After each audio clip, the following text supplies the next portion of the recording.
So today I'm going to be doing what will hopefully be the first in a series of several videos where I'm going to be talking about my favourite products from a particular brand. So thank you to everyone who did vote on that poll that I put up on the channel, asking for some brands that people wanted to see in this series, and one of the most popular ones was Bilt Hamber, which is no surprise as it's a very popular brand in the UK.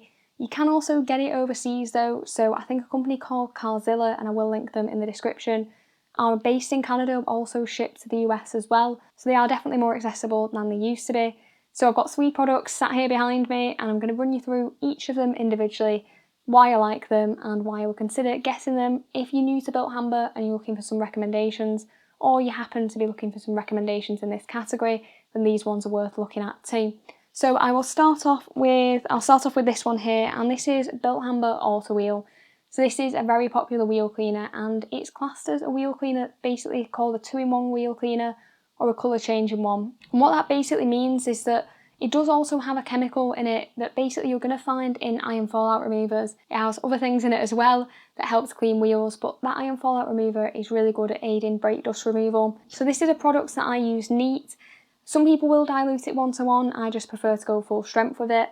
You can get a litre bottle of this for a reasonable price. Off the top of my head, I think it's around 15 quid.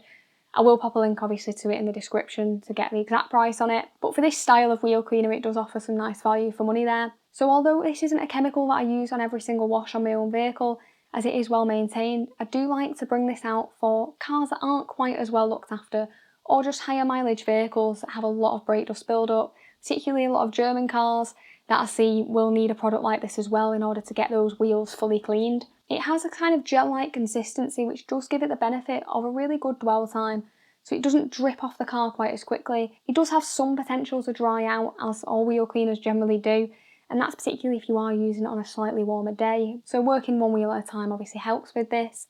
I also sometimes do like to pair this up with a wheel shampoo, either over the top of spraying this or in my wheel bucket as well, and that can just help to add a little bit more lubrication and keep that surface wet as well. The only real drawback of this product is that it does smell pretty terrible, but that is a hallmark really of all wheel cleaners like this and iron fallout removers. They smell terrible and it's just due to the active ingredient, so it's just one of those things you kind of have to deal with. But yeah, in terms of sort of cleaning power, you can just grab this and go, and it's going to do pretty much everything. The only time I'll really need anything stronger than this is when the car has been super neglected and it's got brake dust that's been on there for like close to a year, sometimes longer. In that case, I'll use an acidic wheel cleaner. So the next products that I've got here behind me probably isn't going to be a massive surprise to anyone, as this one probably wasn't either for those of you who are familiar with the brand, but that is Bilt Hamber Touchless. So it is this one here, and this is basically an alkaline snow foam. So alkaline snow foams have better cleaning ability than pH neutral ones in general, so I use alkaline snow foams quite a bit, and I do really like this one. So it is a really well-known product in the UK, and this is actually version 2 of it, which I do like a lot more than I did like version 1, which was also a great product, but this one is definitely a step up. The reason being is it is just more economical to use. So for about a tenner, you get a litre of this, which is very good value for money. So the panel impact ratio, which is basically a way that Bilt Hamber used to work out the right dilution, based on what pressure washer and foam cannon that you're using, is between 0.5 and 2%, which is a lot lower than previously. Now, for my setup, I'm generally using a 1:9 dilution of the product. I do have a video on panel impact ratio and how to work it out if you do want to go and do that. But yeah, a 1:9 dilution for my setup seems to work really well. So that cost per wash is really good, particularly for a product like this. I've seen a lot of snow foams with a cost per wash of 1 or 2 quid. So yeah, this is offering quite a lot of value for money, as is a kind of hallmark of most of the Bilt Hamber products. Now, I am going to do probably a separate review of this particular product and kind of demonstrate it at different concentrations on a very dirty car, so hopefully that video will be out at some point in the near future. What I do really like about this particular alkaline snow foam is that Bilt Hamber have thought about the safety of it on surfaces.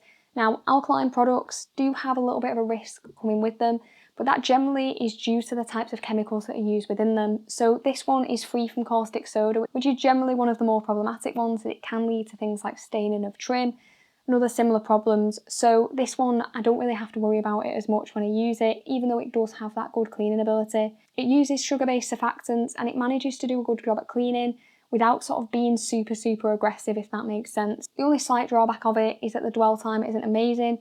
It's a thinner snow foam, so it tends to dry out a bit quicker, particularly if you are using it on a warmer day. So it's just something to keep in mind. You don't need the dwell time to be massive on it, so if you can only get it to sit on there for a few minutes, it will probably do the trick. But just something to keep in mind with this product and the kind of conditions that you use it in. But I do think it's a really good one to try if you are after an alkaline snow foam. So next up on the list, I've got this one, which is Bilt Hamber Double Speed Wax. So this again offers that really good value for money. You get a decent tin of this, and I've not really used that much of it despite using it quite a few times. You barely need any to actually apply to an entire vehicle. And it costs about £17 for this wax in the UK, which is really good value for money. What I like about it is that it's just a really solid all-rounder. I don't think it'll blow you away in any particular aspect when considering a wax, but I just think it does everything really well. For example, the application's nice and easy, it's easy to spread and it's easy to buff off as well, so you shouldn't really have any trouble with it. It also does have really nice water behaviour, particularly on application, really nice beading and sheeting, and again, don't think anyone's going to have any problems with that. And then also the durability of it. Now, I did a test actually on my own car a few years ago, and I tested it over the harshest of conditions, and that was over the winter period. And I did it for 3 months on my car, 10 washes during that time, and I didn't apply a single top up of protection. And the performance of it was actually really good at that 3-month mark. I think if you are looking for a wax that just does everything well and is good value for money, you can't really go wrong with this one, and it is definitely worth checking out. Now, I am going to pop links to everything in the description, but I also would like to hear in the comments, if you've tried a lot of Bilt Hamber products, what would your top 3 from this particular brand be? I'd be really interested to see which ones you guys pick out too.